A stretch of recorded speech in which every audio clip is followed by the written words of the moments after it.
Père, nous te remercions pour la parole. Tu es juste si merveilleux pour nous. Nous aimons ta parole et nous l'approchons avec révérence. Et nous nous attendons à ce que la parole produise la guérison dans nos vies, au nom de Jésus. Amen. J'ai écrit un livre intitulé « La splendeur au lieu des cendres » en 1994. J'ai écrit ce livre. C'est une partie de mon témoignage et il parle des pas qu'il faut faire pour vaincre les blessures émotionnelles ou l'abus de tout genre dans vos vies. Ce livre est rempli de bonnes informations et de petites histoires qui vous aideront à jouir de la vie que Jésus est mort pour vous donner. Je vais enseigner sur ceci. Dans Ésaïe 61, versets 1 à 3, ce sont des versets qui m'ont aidé à traverser plusieurs des premières années de mon cheminement déroutant avec Dieu. Parce que très souvent, nous pensons, eh bien, j'ai Christ maintenant, je vais à l'église, tout doit commencer à changer dans nos vies. Mais ça n'arrive pas toujours de cette façon. J'étais dans une grande dénomination et j'ai pris des instructions dans l'église et je me suis jointe à l'église. Et vraiment, pas grand-chose n'a changé dans ma vie. Je savais bien, au-dedans de moi, que Jésus était mon sauveur et j'ai écouté un bon message fondamental sur la grâce. J'avais compris la grâce. J'avais compris les choses doctrinales que nous devons comprendre. J'avais entendu de bons enseignements sur le Père, le Fils et le Saint-Esprit, le sang de Christ, la mort et la résurrection de Christ. Mais que faire de ma vie de tous les jours, là, je n'avais aucune idée. Et en 1976, Dieu a touché ma vie d'une façon vraiment puissante et j'ai commencé à étudier la parole. Et j'ai commencé à réaliser que j'avais beaucoup de problèmes dans mon âme qui étaient restés là après l'abus dans mon enfance. Vous voyez, très souvent, si nous sommes dans des circonstances qui nous font mal, ou si vous avez grandi dans une situation où vous avez été blessé, peut-être que vous n'avez pas reçu d'amour ou d'attention, ou vous avez subi beaucoup d'abus verbal, ou quelqu'un vous a dit que vous étiez mauvais tout le temps, ou trouvait quelque chose de mal en vous, et vous disait des choses critiques. Tu n'accompliras jamais rien. Pourquoi ne peux-tu pas être comme ton frère ou comme ta sœur? Quoi que ces gens disent, ou peut-être que vous avez été abusé sexuellement par votre père, votre mère, quelqu'un d'autre dans la famille, un voisin, peut-être même que c'était pendant plusieurs années, comme ce que j'ai subi. Peut-être que vous avez été abusé physiquement. J'en connais qui ont été enfermés dans des armoires, à qui on a refusé de la nourriture, qui ont été battus sans pitié parce qu'elles avaient des parents malades mentalement. C'est surprenant les choses horribles que certaines personnes font à d'autres personnes. Mais une chose qui m'a vraiment aidée est de me rappeler que les personnes blessées en blessent d'autres. Les personnes blessées en blessent d'autres. Je ne pense pas qu'il y a beaucoup de gens qui se lèvent en pensant « Je vais voir combien de personnes je peux rendre misérables aujourd'hui ». Les gens, dans plusieurs cas, agissent à cause de leur propre peine.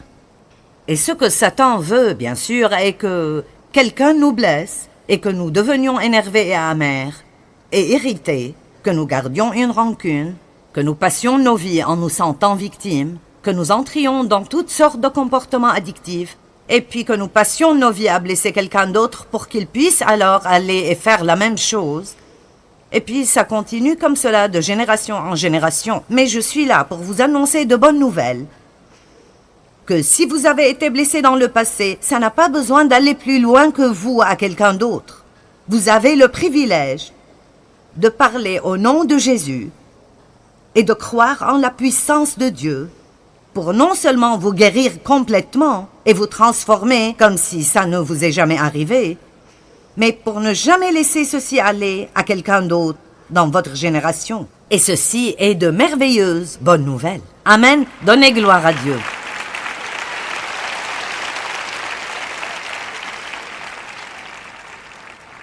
Dans ces premières années, j'avais si désespérément besoin de croire les promesses de Dieu, comme j'essayais d'étudier ceci et de le faire dans ma vie. Si vous avez été profondément blessé et vous avez une grande foire dans votre âme, votre pensée va mal, vos émotions vont mal, vous ne savez pas comment prendre les bonnes décisions, peut-être que vous voulez prendre le contrôle de tout ou peut-être que vous ne voulez pas prendre de vrais choix. En quelque sorte, vous errez dans la vie et vous attendez de voir ce qui va se passer jour après jour. Ça prendra du temps et de la diligence et de l'étude et de la prière pour arriver à cette guérison qui vous appartient en vertu du sang de Christ. Ce que nous avons légalement comme un cadeau de Dieu, nous devons apprendre à l'appliquer et l'expérimenter dans notre vie de tous les jours. Et parfois, les gens sont confus parce qu'ils disent « Mais tu as dit que Jésus m'a libéré, eh bien pourquoi ne suis-je pas libre? Tu as dit que je suis guéri par les blessures de Jésus, alors pourquoi suis-je toujours dans cet état? Tu as dit qu'il me donnerait la beauté contre les cendres, mais pourquoi ma vie s'écroule toujours ainsi? Parce que toutes ces choses sont... Elles appartiennent à chacun d'entre nous. Chaque personne qui regarde à la télé, vous avez été blessé, quelqu'un vous a abusé, vous avez été abandonné et vous avez été trahi. Vous avez eu des camarades dans vos vies qui se sont moqués de vous, vous avez été rejeté, quoi que ce soit. Vous êtes émotionnellement blessé maintenant. Vous êtes ce que j'appellerais une personne au cœur brisé. La bonne nouvelle est que Jésus vous a déjà libéré. Il vous a déjà libéré. Maintenant, une partie de mon devoir en tant qu'enseignante est de vous apprendre comment sortir de ces prisons qui ont déjà les portes ouvertes, de vous apprendre à voir ce qui vous appartient et à le croire assez pour tendre les mains et commencer à l'appliquer dans vos vies. C'est une merveilleuse aventure, absolument incroyable. Combien d'entre vous avez compris ce que je viens de dire? Au moins jusqu'à un certain point. D'accord. Et ça aide de comprendre ceci, car alors, vous ne vous demanderez pas, eh bien, si je suis sauvé, quel est mon problème? Eh bien, c'est peut-être que vous n'avez pas encore renouvelé votre pensée. J'étais sauvé, mais ma pensée était une décharge d'ordures. Je ne savais pas comment penser. J'étais critique et je jugeais, j'étais méfiante et en colère. Et beaucoup de mes pensées étaient sombres et solitaires. Et je ne savais pas qu'à chaque fois que je lisais ceci, j'apprenais à penser différemment. Si nous savions combien ceci est précieux, nous passerions plus que quelques secondes chaque jour, peut-être dans une bonne journée. Amen. Mes émotions étaient brisées et je ne savais pas comment m'entendre avec les autres. J'étais un cauchemar dans les relations et ma volonté était brisée. Je suis allée d'un extrême à l'autre. Je devais soit avoir le contrôle, soit si je trouvais quelqu'un de plus fort que moi, il me contrôlait. Alors j'allais et je revenais d'être contrôlée à avoir le contrôle d'un extrême à l'autre. Et Dieu ne veut pas que nous vivions comme ça. Et je vous donne un petit aperçu de certains des problèmes que j'avais, parce que même si j'étais sauvée et je serais allée au ciel, j'étais misérable, parce que j'avais besoin de guérison dans mon esprit. Je pensais, quand je me suis éloignée de mon père à l'âge de 18 ans, que je m'éloignais du problème, que je n'aurais en fait plus ce problème, je m'éloignerai de ce problème, et puis ce sera terminé dans ma vie. Mais je n'avais pas réalisé que même si je m'en étais éloignée, je l'avais pris avec moi dans mon âme. J'avais toujours ces effets dans mon âme. Et plusieurs personnes ne réalisent pas qu'elles ont besoin de guérison dans leur âme. Si vous vous éloignez de quelque chose qui vous faisait mal, cela ne veut pas dire qu'il ne vous a pas blessé. Jésus a dit qu'il est venu pour guérir les cœurs brisés, pour libérer les captifs. Qu'est-ce qu'une personne au cœur brisé? Je crois que c'est quelqu'un qui est brisé dans sa personnalité, quelqu'un de blessé dans sa personnalité. Toute personne vient sur la planète Terre avec un tempérament donné et ordonné par Dieu. Votre personnalité se développe largement d'après ce tempérament, mais après, il y a certaines choses qui arrivent, spécialement dans les premières années de votre vie. Bon, je suis née avec une personnalité agressive, colérique et forte. Je prends de décisions rapides, je suis audacieuse, je suis née pour diriger, je peux motiver les autres, mais j'ai été blessée. Mon père a abusé de moi sexuellement encore et encore pendant À peu près 12 à 15 années, c'est ce dont je me souviens. Ma mère ne savait pas que faire à ce sujet, alors elle n'a rien fait. Et donc, il a abusé de moi et elle m'a abandonnée. Et j'ai vraiment passé beaucoup d'années de solitude, des années seules. Alors, ce qui m'est arrivé dans ma personnalité est que ma personnalité forte est devenue une personnalité tyrannique. J'aurais pu vous tailler en pièces en quelques minutes avec ma bouche. Amen. Maintenant, Dieu a mis un don dans ma bouche.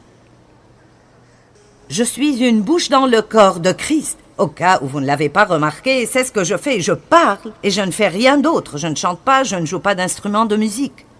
Je parle. Mon onction est dans ma bouche.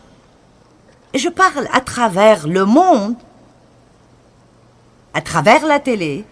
Alors, ce n'est pas surprenant que l'ennemi ait fait des heures supplémentaires quand j'étais encore toute petite pour essayer de me blesser intérieurement, pour que j'aie toute cette dureté dans mon âme, pour qu'à chaque fois que j'ouvre ma bouche, quelque chose de dur en sorte. Quelque chose de coupant. Dieu m'a donné le don d'aider d'autres, et Satan m'a blessé parce que tout ce qu'il espérait que je fasse est de blesser d'autres. Mais Dieu merci. Dieu merci. Eh bien, donnez grâce à Dieu. Il guérit les cœurs brisés, il ouvre les portes des prisons et il libère des captifs. Amen.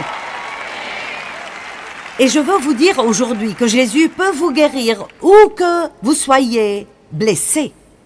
Il n'est pas mort juste pour que nous puissions un jour aller au ciel et avoir une demeure au ciel et finalement être heureux. La vie éternelle commence au moment où nous recevons Christ. Et la vie éternelle inclut la vie comme Dieu l'a maintenant.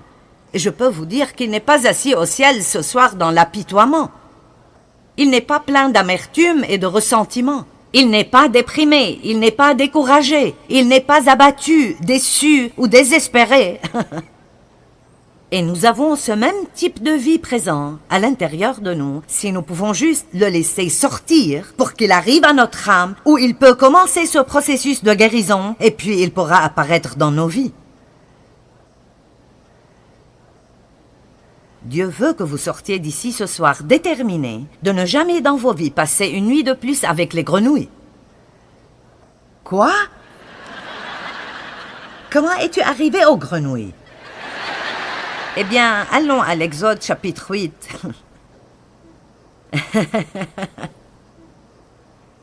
Exode 8. Les Israélites, dans l'esclavage en Égypte, ont crié à Dieu pour un sauveur. Moïse, qui était un type de Christ, leur a été envoyé. Pharaon, qui représente le diable, ne voulait pas les laisser partir. Alors, Dieu a envoyé des plaies, l'une après l'autre, et a dit « Tu auras une vie misérable jusqu'à ce que tu laisses mon peuple partir. » Eh bien, l'une de ces plaies était les grenouilles. Maintenant, chapitre 8, verset 1, Moïse dit à Pharaon « Ainsi parle l'Éternel, laisse aller mon peuple afin qu'il me serve. » Et ce soir, vous et moi, nous allons annoncer au diable « Laisse aller le peuple de Dieu afin qu'il puisse servir Dieu. » Amen. Je serai le porte-parole de Dieu ce soir, et je dirai, ainsi parle l'Éternel, laisse aller mon peuple. Amen. Si tu refuses de le laisser aller, je vais frapper par des grenouilles toute l'étendue de ton pays. Le fleuve fourmillera de grenouilles. Elles monteront et elles entreront dans ta maison, dans ta chambre à coucher, et dans ton lit, dans la maison de tes serviteurs et dans celle de ton peuple, dans tes fours et dans tes pétrins. Dieu peint une image ici. Des grenouilles partout. Vous savez, si vous avez de la misère dans votre vie, elle est partout où vous allez. Des grenouilles. Des grenouilles d'apitoiement. Des grenouilles de colère. Des grenouilles d'amertume. Des grenouilles de haine. Allez, vous me suivez? pardonnerez-vous aux gens qui vous ont blessé? Quand arrêterez-vous de dire « c'est trop dur, c'est vraiment trop, ce n'est pas juste » Maintenant. Maintenant. Ceci est le jour que l'Éternel a fait. Vivons-le dans la joie et l'allégresse.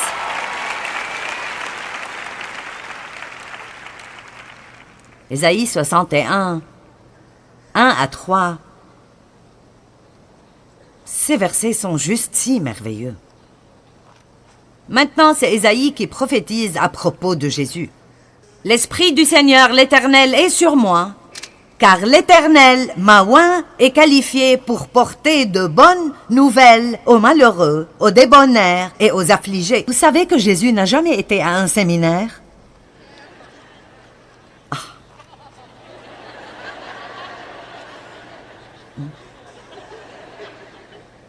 Moi non plus. Et j'ai déclaré la même chose que Jésus a déclaré. Je suis qualifié parce qu'il m'a ointe pour prêcher l'Évangile aux malheureux, aux débonnaires et aux affligés.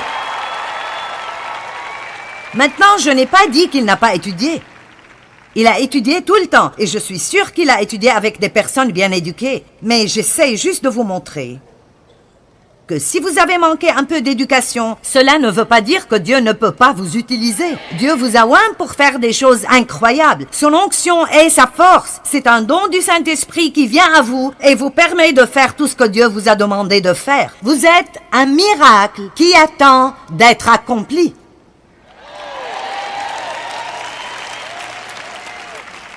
Il m'a envoyé pour porter de bonnes nouvelles aux malheureux et aux affligés. Il m'a envoyé pour guérir ceux qui ont le cœur brisé. Wow! Pour proclamer aux captifs, physiques et spirituels, la liberté et aux prisonniers l'ouverture de la prison et des yeux. Donc, les portes de la prison sont ouvertes. Et j'espère ouvrir vos yeux ce soir pour que vous le voyez. Parce que quand vous le voyez, et vous dites « je n'ai pas besoin de vivre comme ceci plus longtemps, je n'ai pas besoin d'être coincé dans mon passé, je n'ai pas besoin de sentir que je suis sans valeur parce que ma mère me l'a dit quand j'avais 10 ans, je n'ai pas besoin de sentir que c'est ma faute, que mon voisin a abusé de moi. Je n'ai pas besoin de vivre ma vie pleine de haine et d'amertume. C'est un nouveau jour. La miséricorde de Dieu est nouvelle chaque jour. Et aujourd'hui est un nouveau commencement pour moi et un nouveau commencement pour chacun d'entre vous qui nous regardent à la télé. Les gens qui nous regardent à la télé, nous vous aimons. Vous êtes merveilleux. Merci beaucoup parce que vous regardez mon programme et je prie qu'il vous guérira, que la parole de Dieu vous guérira dans toute partie de votre vie. L'ouverture de la prison et des yeux de ceux qui sont prisonniers pour publier une année de grâce de l'Éternel, l'année de sa faveur, et le jour de vengeance de notre Dieu. J'aime la faveur. Elle veut dire que Dieu fait que les choses arrivent avec nous et nous ne les méritons pas. Vous vous dites juste « wow ». J'aime la partie de la vengeance de notre Dieu. Donc, vous pouvez avoir la paix et Dieu traitera avec vos ennemis. Il a dit, je suis oint pour consoler tous les affligés, pour accorder la consolation aux affligés de Sion, pour leur donner la beauté au lieu des cendres.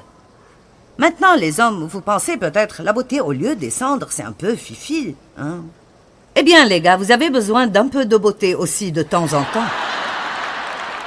Amen. Combien d'entre vous veulent ceci ce soir? D'accord.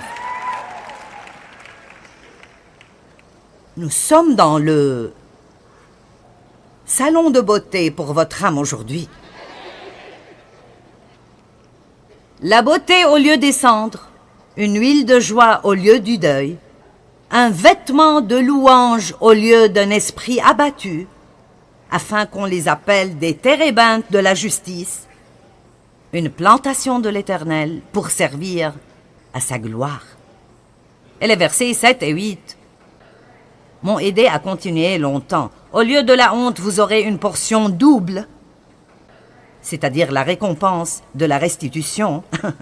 Au lieu de l'ignominie, votre peuple seront joyeux de leur part. Maintenant, écoutez ceci. Ainsi, dans leur pays, pas quand ils mourront et iront au ciel, mais dans leur pays, ils posséderont le double de ce qu'ils ont abandonné. Et leur joie sera éternelle.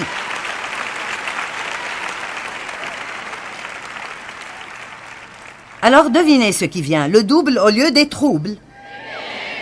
Pas le double de vos troubles. Une bénédiction double pour vos troubles passés. Vous dites, y a-t-il quelque chose que je dois faire? Oui, le Saint-Esprit vous donnera des instructions. Il vous dirigera et vous guidera. Le Saint-Esprit est notre conseiller. Et il sait exactement quoi faire et quand pour que nous puissions être réparés sans pour autant nous détruire. La beauté au lieu des cendres, le double au lieu des troubles. Pourquoi? Car moi, l'Éternel, j'aime la justice. J'aime ceci, Dieu est un Dieu de justice. Savez-vous ce que ça veut dire que Dieu est un Dieu de justice? Ça veut dire qu'il réparera tout le mal qui a été fait. C'est magnifique, n'est-ce pas magnifique? Maintenant, si vous êtes malheureux, débonnaire ou affligé, si vous êtes blessé ou perdu, si vous avez été abîmé, si vous avez gâché votre vie, vous n'avez pas besoin de vous retirer parce que vous êtes exactement la personne pour laquelle Jésus est venu. Il est venu pour ceux qui sont malades, pas pour ceux qui sont bien portants. Vous savez, il y a plusieurs types d'abus. Il y a l'abus sexuel, l'abus verbal, l'abus mental. Il y a même l'abus spirituel. Certaines personnes sont sous des leaders spirituels qui sont abusifs. Il y a des abus de tout genre. L'abus émotionnel, il y a l'abus verbal, des paroles qui nous sont dites et qui sont destructives. La mort et la vie sont au pouvoir de la langue. Combien d'entre vous ont expérimenté plus qu'il ne faut d'abus verbal dans votre vie? C'est juste comme beaucoup trop de gens. Le diable est vivant et se porte bien sur la planète Terre. Mais je vous dirai que quelqu'un d'autre a quelque chose à vous dire. C'est votre Père céleste.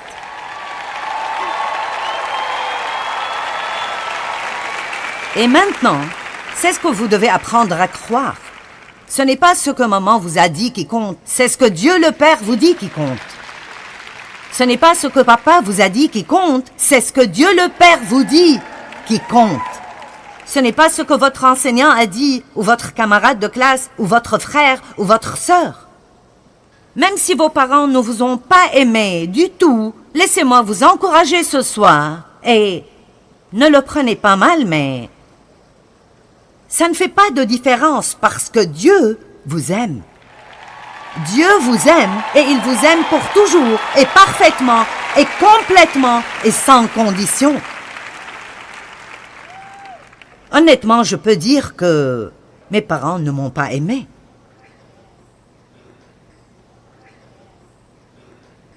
Je veux dire, ma mère m'aimait, mais vous savez, vous n'aimez pas vraiment un enfant si vous l'abandonnez dans une situation comme celle-ci. Elle avait des faiblesses, elle avait de la peur. Je comprends tout ceci, je n'ai rien contre elle. Mais je n'ai jamais reçu le genre d'amour qu'un enfant devrait avoir. Nous devrions apprendre l'amour de Dieu, le Père, à travers nos parents. Mais nous ne le faisons pas.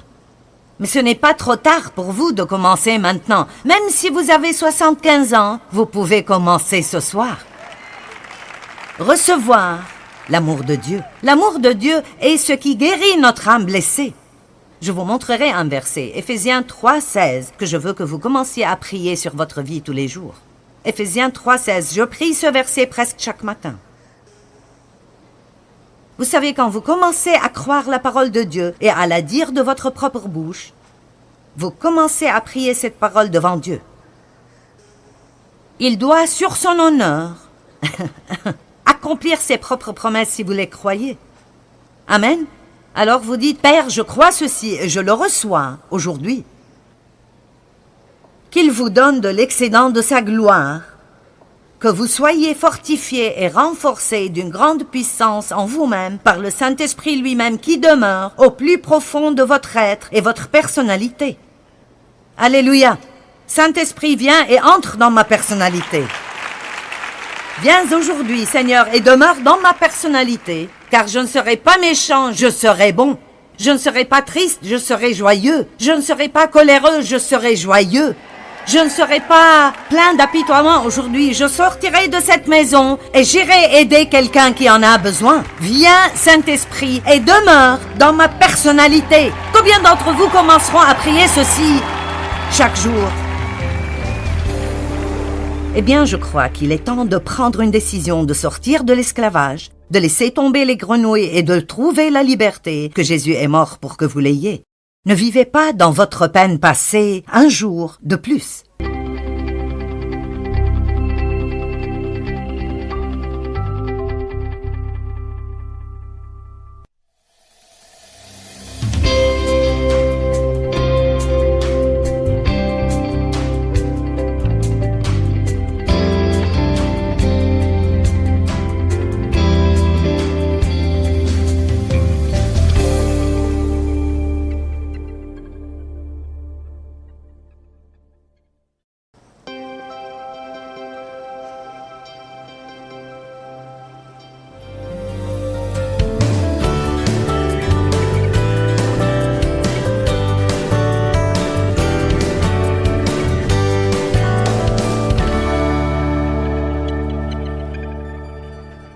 Le monde est rempli de personnes blessées qui ne savent pas comment être qui elles sont.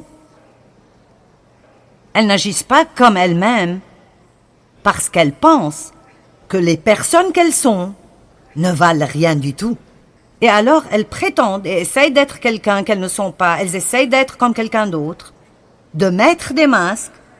Elles ont un sourire figé sur le visage. Elles agissent comme si tout va bien alors qu'elles saignent à mort intérieurement. Et Dieu ne veut pas qu'on ait à prétendre. Il veut que nous soyons assez honnêtes pour recevoir la guérison qui nous appartient grâce à la mort et la résurrection de Christ, et puis que nous soyons de vraies personnes, des personnes individuelles, confiantes en qui nous sommes en Christ, sans avoir de compétition avec quiconque et sans nous comparer à quiconque. Pouvez-vous dire Amen? Maintenant, j'ai une déclaration pour vous. Ce n'est pas grave si ça ne va pas.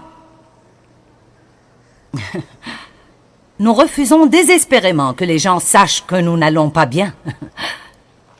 Nous voulons que tout le monde pense que nous avons le contrôle. Je suis la personne qui va toujours bien dans le coin. Pas de problème, pas de problème. Pas de souci, cool.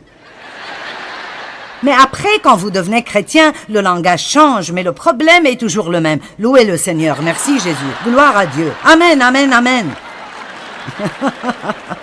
Vous allez à l'église avec votre face d'église, avec votre sourire figé du Saint-Esprit, avec le vocabulaire chrétien que vous avez appris.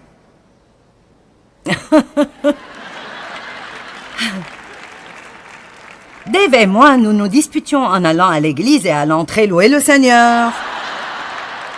Gloire à Dieu. Merci Jésus. Amen, amen. Au retour, nous nous disputions jusqu'à la maison. Je me mettais en colère contre lui parce qu'il voulait regarder du foot, et puis j'allais à la salle de bain et je pleurais toute la journée. Passais la journée à être déprimée. Faisais cela toute la semaine, et puis allais à l'église la semaine suivante, louer le Seigneur, gloire à Dieu. Allez, est-ce que quelqu'un passe par cela? D'accord. Mais je vous le dis, le Saint-Esprit veut détruire cela.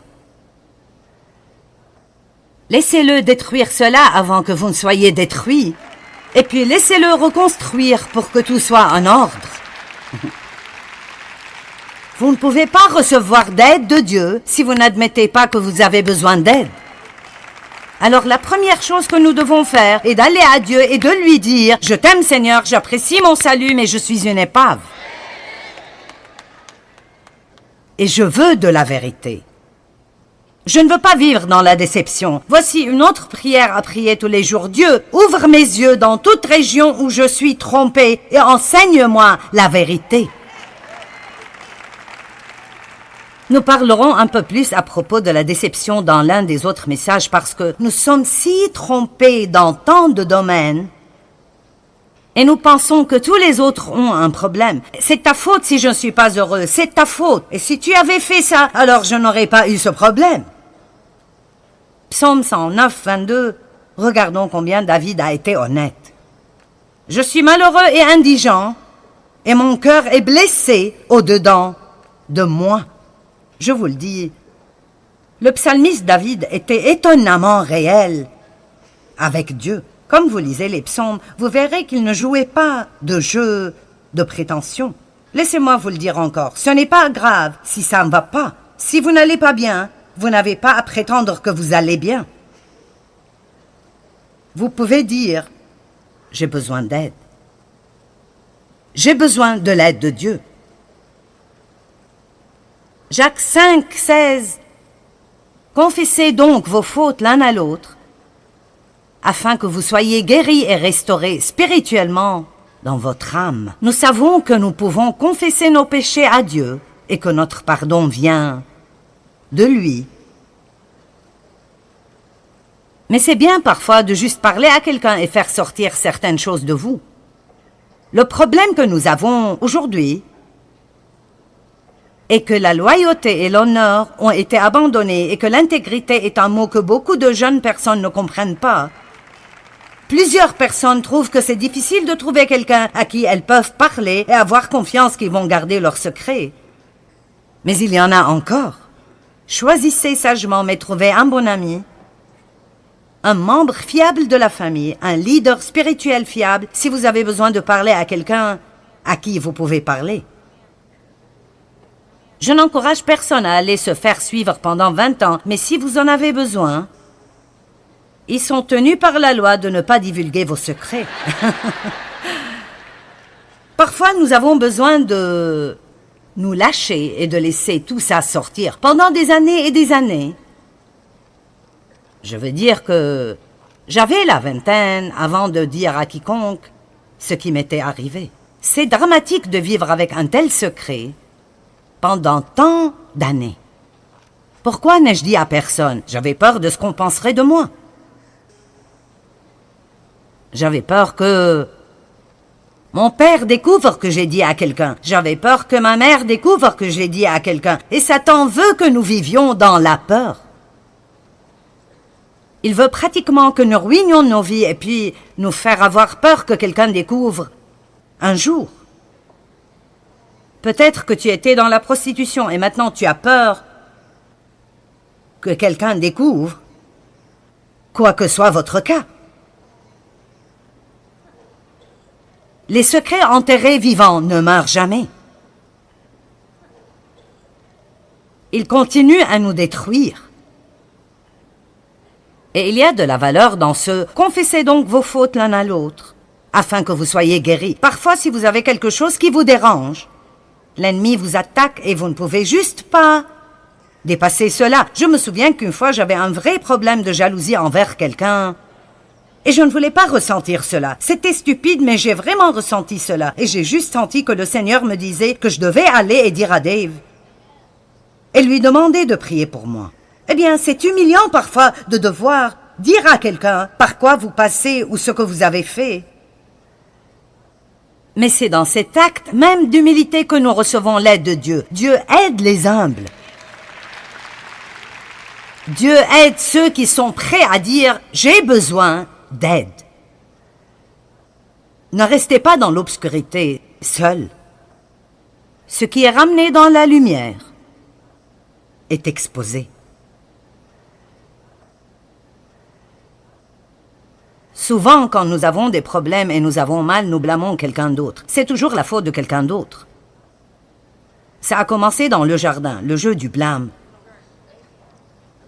Et ça continue dans la vie de toute personne. Je l'ai fait, je suis sûre que vous le faites. Si je suis en retard pour le travail, c'est la faute de quelqu'un d'autre. Quelqu'un d'autre à la maison aurait dû faire quelque chose qu'il n'a pas fait, que j'ai dû alors faire ce qui m'a retardé. Allez. Il ne vous vient jamais à l'esprit que peut-être que nous aurions dû nous lever tôt et laisser une petite marche dans notre vie pour que nous puissions nous occuper de certaines des choses inattendues. Alors ne laissez personne vous blâmer pour leurs problèmes et ne blâmez personne pour les vôtres. Vous dites, eh bien, ce n'est pas de ma faute, quelqu'un m'a fait ceci ou m'a fait cela. Eh bien, vous savez, peut-être que la façon dont vous êtes maintenant n'est pas votre faute, mais ne laissez pas cela devenir une excuse pour rester ainsi. Je veux dire, vous savez, quand j'ai commencé à découvrir que Dieu s'occupe de toute ma vie, et ceci n'est pas juste une affaire où je suis sauvée et maintenant je me débrouille jusqu'à ce que j'arrive au ciel et alors je pourrai avoir un peu de joie. J'ai été étonnée quand j'ai découvert que j'avais une telle foi dans mon âme à cause des choses qui me sont arrivées dans mon passé et qu'il y avait une promesse dans la Bible pour couvrir chacune d'entre elles, qu'il n'y avait aucune peine avec laquelle j'étais obligée de vivre, que Dieu s'occupe de tout. Et j'avais besoin de découvrir ce qui était à moi à acheter, réglé et livré par le sang de Christ. Et j'avais besoin de commencer à ouvrir ces paquets et commencer à jouir de la vie que Jésus est mort pour que je l'obtienne. Peut-être que vous ne savez pas cela non plus. Peut-être que quelqu'un vous a traîné ici aujourd'hui. Peut-être qu'ils vous ont nourri et vous ont promis toutes sortes de choses si vous venez. Mais le fait est que vous êtes ici et vous n'êtes pas encore hors du bâtiment. Quand nous commençons une relation avec Christ, il y a un échange divin. Oh, j'aime cela. Il prend les mauvaises choses et nous en donne de bonnes. Je vous donne un exemple. Quand j'ai épousé Dave, je n'avais pas de voiture. Et Dave avait une voiture. Maintenant, dès que j'ai dit oui, j'ai eu une voiture. Qui a compris cela? Vous le comprenez maintenant, n'est-ce pas? Vous comprenez? Quand vous dites « je reçois le Christ », c'est comme si vous disiez oui. Et toute sa bonté vient engloutir votre néant. Mon état de sans voiture a été englouti par une voiture. C'était merveilleux. Tout d'un coup, j'ai eu plein de trucs que je n'avais pas auparavant. C'est une bonne affaire. Jésus nous donne la joie au lieu du deuil, la bonté au lieu des cendres, la louange au lieu de la dépression, le respect pour nous-mêmes au lieu de la honte, le pardon au lieu du blâme, l'espérance au lieu du désespoir, la justice au lieu du remords, et plus, et plus, et plus, et plus. Mais vous ne pouvez pas garder les cendres et avoir la beauté. Maintenant, ça devient sérieux. Vous dites, que veux-tu dire? Eh bien, vous savez, si vous voulez avoir la vie magnifique que Christ veut que vous ayez, alors vous ne pouvez pas juste avoir une humeur déplorable le jeudi et vous asseoir toute la journée en pensant à toutes les misères que tout le monde vous a causées pendant toute votre vie et combien vous êtes énervé et comment vous allez vous venger et vous allez les exclure de votre vie et je ne ferai pas ceci et je ne ferai pas cela.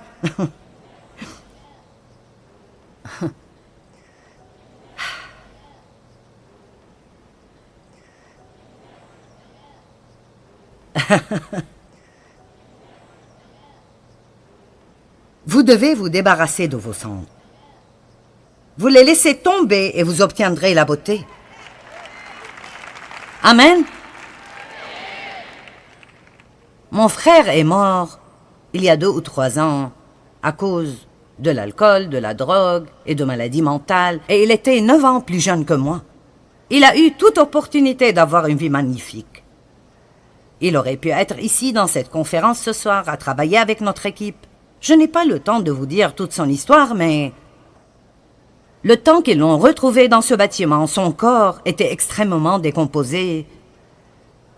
Et nous l'avons fait incinérer et ils ont renvoyé ses cendres et nous les avons prises au plus bel endroit que nous connaissons.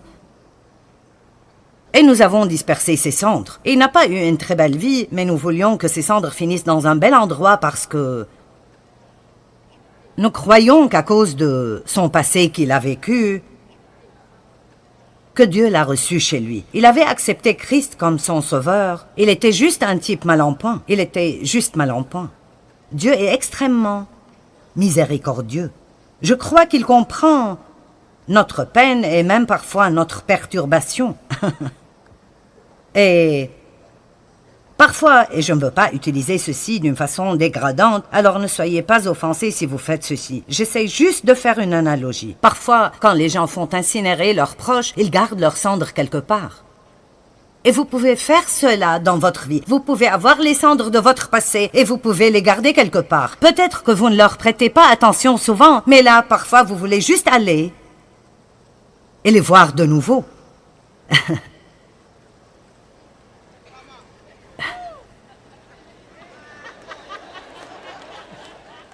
Je suggère que vous preniez les cendres de votre passé et que vous les dispersiez quelque part pour qu'ils se transforment en beauté. Amen. Vous voyez, là où j'ai mis les cendres de mon frère, il n'y a aucun moyen pour moi de revenir et de les rassembler. Dieu veut que vous sortiez d'ici ce soir déterminé de ne jamais dans votre vie passer une nuit de plus avec les grenouilles. Quoi? Comment es-tu arrivé aux grenouilles? Eh bien, allons à l'Exode chapitre 8.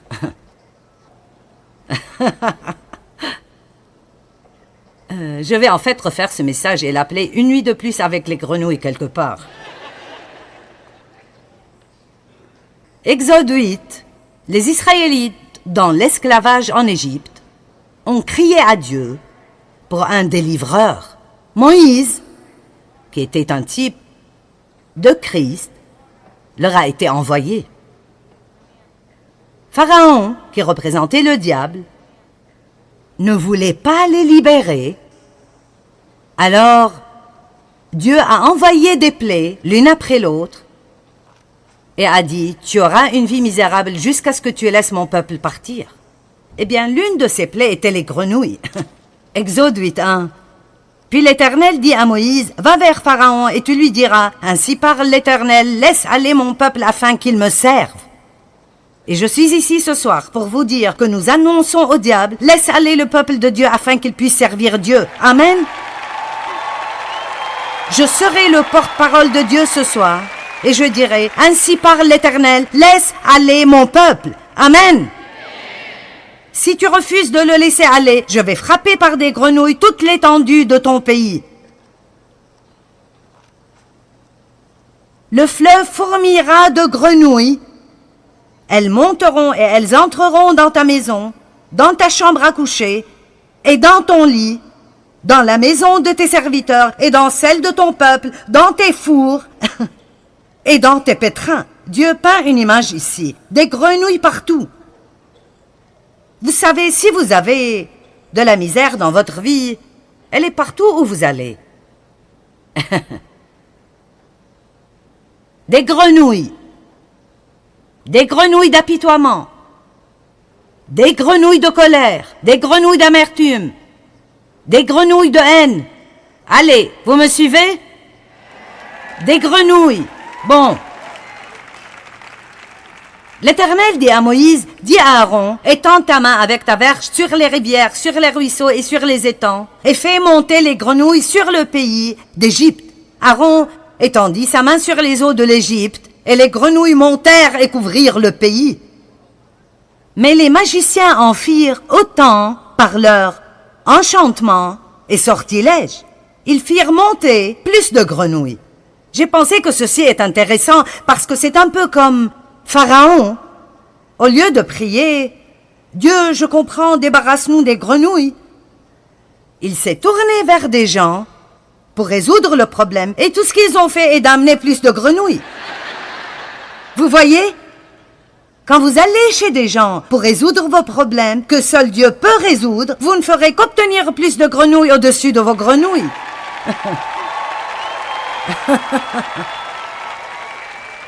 Je veux dire, vous voyez une image, des grenouilles dans votre lit, des grenouilles qui mordillent vos orteils. Verset 8. Pharaon appela Moïse et Aaron et dit, « Priez l'Éternel afin qu'il éloigne les grenouilles de moi et de mon peuple, et je laisserai aller le peuple pour qu'il offre des sacrifices à l'Éternel. Préparez-vous. » Et Moïse dit à Pharaon, « Glorifie-toi sur moi. Pour quand prierai-je l'Éternel en ta faveur, en faveur de tes serviteurs et de ton peuple, afin qu'il retire les grenouilles loin de toi et de tes maisons? Il n'en restera que dans le fleuve. » Et Moïse a dit, « Ok, quand est-ce que tu veux que je demande à Dieu de te débarrasser des grenouilles? » Et Pharaon répondit, « Pour demain. » Maintenant, voulez-vous passer une nuit de plus avec les grenouilles? Pourquoi Pharaon voudrait-il passer une nuit de plus avec les grenouilles?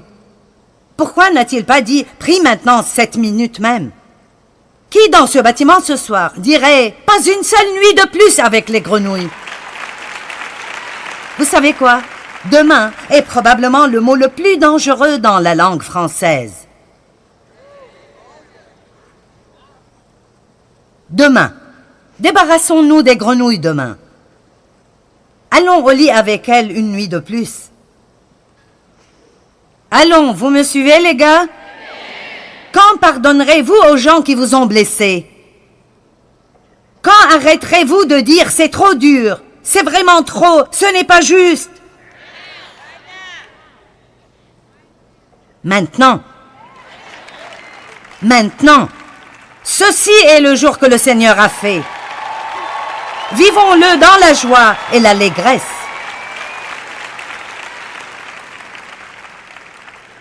Quel est le moment le plus important dans votre vie? Certains diraient le jour où j'ai reçu Christ. Pour certains, c'est peut-être ce soir. Certains diraient quand je me suis mariée, quand j'ai eu mes enfants. Vous auriez tous tort. Le moment le plus important dans votre vie est ce moment maintenant, parce que c'est le seul que vous savez sûrement que vous l'avez. Tous les moments d'hier sont passés. Vous ne pouvez pas aller en arrière et changer ce que des gens vous ont fait. Mais vous pouvez prendre une décision aujourd'hui que vous ne passerez pas une nuit de plus avec les grenouilles. Vous ne laisserez pas ce que quelqu'un vous a fait il y a 20 ans continuer à ruiner votre vie. Vous devez persévérer et vous obtiendrez la beauté au lieu des cendres, la joie au lieu du deuil, la louange au lieu de l'abattement. Amen. Vous savez, Jésus a nourri plusieurs milliers de personnes avec le déjeuner d'un petit garçon. Et il n'y avait pas assez pour nourrir la foule. Il n'y avait qu'un peu de pain, un peu de poisson, des milliers de personnes. Mais le petit garçon a dit « Je te donnerai mon déjeuner, tu peux faire quelque chose avec. » Et bien sûr, Jésus l'a miraculeusement multiplié et a nourri toutes ces personnes. Écoutez, si vous donnez simplement à Dieu ce que vous avez, même si ce n'est pas assez pour réparer le problème, même si tout ce que vous lui donnez ce soir est votre vie brisée, gâchée et misérable, il fera quelque chose de miraculeux avec et il peut utiliser même votre passé brisé pour nourrir beaucoup de personnes. Amen. Je vous nourris aujourd'hui avec la parole de Dieu. Je brise le pain avec vous en quelque sorte et il se multiplie. Il arrive à vous et il arrive à ces millions de personnes qui regardent à la télé. Et une chose incroyable est arrivée. Quand Jésus a fini de nourrir tous ces gens, ils ont ramassé 12 paniers pleins de fragments, juste de petits fragments. Et Jésus a dit, ramassez les fragments pour que rien ne soit perdu. Écoutez-moi, si vous sentez que votre vie est juste une foire fragmentée ce soir, si vous laissez Jésus rassembler tout ça, il s'assurera que rien dans votre passé ne sera perdu. Votre peine deviendra le gain de quelqu'un d'autre. Votre foire deviendra votre message. Ce que vous avez traversé pourrait devenir votre miracle et certainement le miracle de quelqu'un d'autre. Vous savez, pendant plusieurs années, j'ai dit, eh bien, si seulement on n'avait pas abusé de moi. Si seulement on n'avait pas abusé de moi. Vous savez, quand Lazare est mort, sa sœur Marie a dit à Jésus, « Si seulement tu avais été ici, Seigneur, mon frère ne serait pas mort. Pourquoi n'étais-tu pas là? » Si souvent nous disons cela, « Pourquoi ne m'as-tu pas aidé quand j'étais dans cette situation? Pourquoi ne m'as-tu pas aidé quand on a abusé de moi? » J'ai demandé à Dieu de m'en sortir, j'ai prié. Il ne l'a pas fait. Il aurait pu le faire, il ne l'a pas fait. Joyce, tu n'es pas en colère contre Dieu? Il est de loin plus intelligent que moi. Et je vous dirai quelque chose, écoutez. Il n'en m'en a pas sorti, mais il m'a aidé à la traverser. Allons maintenant, il m'a aidé à traverser. Et je veux vous dire quelque chose. J'ai eu une expérience avec Dieu. Et maintenant, Dieu a pris cette foire brisée. Et ici, maintenant, ce message, ma vie guérie, ma vie restaurée, ce message a le potentiel de mettre des millions de gens au début d'un chemin de guérison dans leur vie. Si Dieu m'en avait sorti quand je voulais en sortir, ça aurait été bien, mais je n'aurais pas eu ce message. Je n'aurais pas eu ce message. Comment Dieu travaille dans tout ça. Et je sais que parfois ça nous paraît être injuste, mais je vous dirai une chose. Quoi que j'ai perdu, oh mes amis, laissez-moi vous le dire, Dieu m'a donné le double au lieu de mes troubles. Amen. Et il fera la même chose pour vous. Plus de grenouilles! Je crois qu'il est temps de prendre une décision, de sortir de l'esclavage, de laisser tomber les grenouilles et de trouver la liberté que Jésus est mort pour que vous l'ayez. Ne vivez pas dans votre peine passée un jour de plus.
khắp phương trời vẫn nhớ tới quê hương. Người về đây thăm làng trù quê mẹ và làng sen quê cha, thúc động bồi hồi người rơi giọt lệ. Thương mái nhà tranh thương đất mẹ nghèo, đi suốt một đời mới được thăm quê hương, gặp lại tiếng thói mẹ ngồi.